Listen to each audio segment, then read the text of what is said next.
Dans cette vidéo à savoir numéro 1, nous allons parler d'une des propriétés des ondes, c'est l'effet Doppler. Quand une source sonore est en déplacement par rapport à un observateur fixe, la fréquence de l'onde perçue par l'observateur est différente de celle de l'onde émise par la source. C'est l'effet Doppler.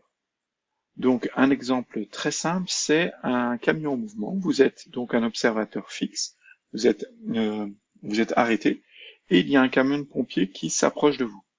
Eh bien, le son de la sirène des pompiers n'est pas le même, n'est pas perçu de la même façon par vous, parce que le camion est en déplacement. Donc la fréquence que vous percevez est différente finalement de celle qui est émise. Alors comment comprendre ça? Donc on a toute une activité pour le comprendre, mais comment comprendre ça avec une petite animation? Donc l'animation est ici.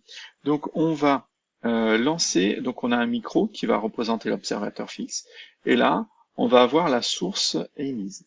Et ce qui va nous intéresser, c'est l'intervalle de temps. Alors, hop, ça serait bien. Si. Donc voilà, j'ai replacé la source sonore est ici, donc la source qui va émettre le son, et l'observateur est ici. On va faire déplacer la source, et ce qui va nous intéresser donc c'est, donc on envoie des impulsions, toujours au même rythme, donc toujours avec la même fréquence, toujours avec la même période de décalage, et en fait on va voir si le micro, lui, qui est fixe, va avoir toujours le même laps de temps entre chaque réception. Donc je lance. Donc vous voyez ici, en bleu, c'est que l'intervalle d'émission du son est toujours le même. Il y a toujours, par exemple, 1 seconde entre chaque intervalle. Par contre, si on regarde bien, quand la source s'approchait, on avait un intervalle de temps qui était plus petit entre deux impulsions, et là, maintenant, il est plus grand.